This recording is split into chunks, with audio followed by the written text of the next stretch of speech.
Briga no STF. Fachin e Gilmar trocam farpas pela lambançada do caso Maridi. A nossa fonte de hoje não poupa palavras para descrever o clima absolutamente tenso nos bastidores da Suprema Corte. Vamos direto ao ponto, porque o que a gente tem aqui é um relato detalhado de um embate institucional pesado, com regras sendo alteradas de bate-pronto e acusações fortíssimas de manobras jurídicas.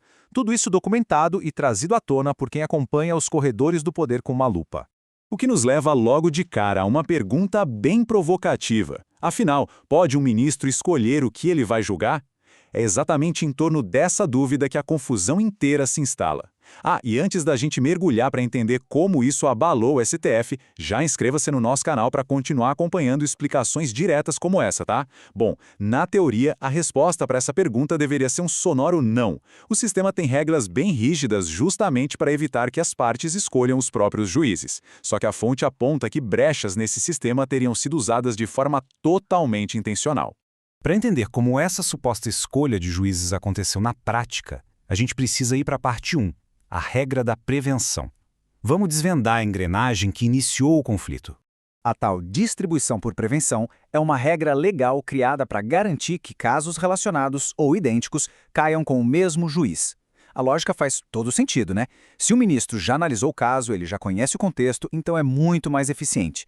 E o principal, isso evita o que a gente chama de judge shopping, que é quando a defesa tenta sortear a mesma ação várias vezes até cair com alguém simpático à causa.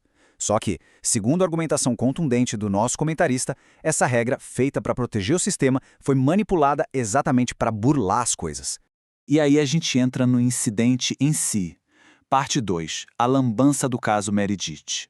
Usando a própria expressão da fonte, vamos olhar o que desencadeou isso tudo. Olha só a cronologia que o analista monta para ilustrar a denúncia. Primeiro, a CPI da Covid, lá de 2021, é encerrada. Muito tempo depois, no passo 2, uma outra comissão, a CPI do crime organizado, foca as investigações e consegue a quebra de sigilo da empresa Meredith. Aí chegamos no passo 3, que é o grande ponto de interrogação.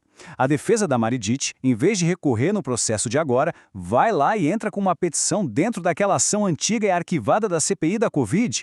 Mas por que fazer uma coisa dessas? É que o relator daquele caso lá de trás era o ministro Gilmar Mendes, ou seja, a petição cai direto no colo dele por prevenção. E no passo 4, o Gilmar Mendes reabre a ação antiga e bloqueia a quebra de sigilo de agora. Para a fonte, uma jogada sem nenhuma lógica processual, revivida só para interceptar a investigação. E os detalhes tornam essa narrativa da fonte ainda mais explosiva. O material aponta que a empresa Meredith tem ligações diretas com os irmãos de outro ministro, o Dias Toffoli. O comentarista não alivia de jeito nenhum e avalia essa manobra de desenterrar um processo antigo como um ato ilícito para supostamente proteger aliados. A fonte classifica isso com todas as letras como um crime de responsabilidade, afirmando que o princípio do juiz natural foi atropelado de forma totalmente consciente. Mas toda ação tem uma reação, certo? Nesse cenário de acusações, entra a parte 3, a reação de Edson Fachin. Vamos ver como a presidência da corte respondeu a isso. Dá uma olhada nessa diferença. Pela regra antiga, qualquer petição, mesmo em casos arquivados, ia no automático para o relator original. Foi isso que permitiu o episódio todo. Aí no dia 13 de maio, o Fachin instaurou uma regra nova. Agora, se você protocolar um pedido num processo arquivado, ele não vai mais direto para o ministro. O pedido tem que vir com justificativa e principalmente passar pela validação da presidência do STF e de 2 servidores. A fonte lê essa mudança como uma resposta claríssima. Para ele, ao fechar essa brecha, o Fachin está praticamente admitindo que a manobra do colega foi irregular, dando, nas palavras da fonte, um chega para lá no Gilmar Mendes. Com o recado dado, o atrito interno transbordou. E entramos na parte 4, o WhatsApp de Gilmar Mendes. Sim, o palco para o clímax dessa briga foi um aplicativo de mensagens. O Gilmar Mendes percebeu que a nova regra atingia em cheio a forma dele atuar e mandou mensagens furiosas para o presidente Edson Fachin. Ele listou processos que estariam parados e acusou o Fachin de travar o tribunal. E o mais curioso, na mensagem ele chegou a comparar a gestão do colega a um filibuster, uma palavra bem incomum que chamou demais a atenção de quem analisa a política do judiciário. Mas o que diabos é isso? Filibuster é uma manobra política lá dos Estados Unidos focada em atrasar ou bloquear uma votação usando discursos que não acabam mais. É pura embromação para ganhar tempo. A nossa fonte destrincha esse termo justamente para apontar o que ele considera ser uma total falta de lógica na crítica do Gilmar Mendes. O argumento é que a nova regra do Fachin não é discursinho para enrolar, mas sim uma trava de segurança processual real. Para a fonte, a acusação de filibuster foi só uma reação inflamada de quem se frustrou por ter a própria manobra bloqueada.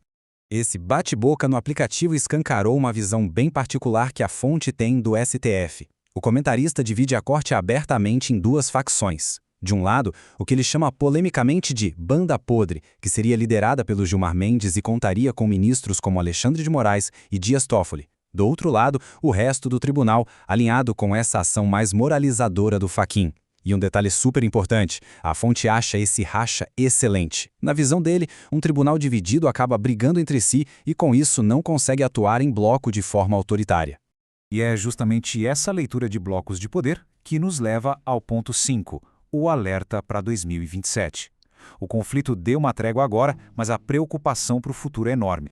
O aviso da fonte é muito claro, essa regra de agora só funciona porque quem está sentado na presidência, filtrando os pedidos e barrando os absurdos, é o Edson Fachin. Mas o STF é rotativo. A grande ansiedade do comentarista bate no mês de setembro de 2027, que é quando o Alexandre de Moraes deve assumir a presidência. O argumento dele é que, se as regras dependem unicamente da vontade de quem está com a caneta da presidência na mão, a partir de 2027, qualquer pedido esdrúxulo feito num processo arquivado poderia ser facilmente validado de novo, tornando a trava inútil.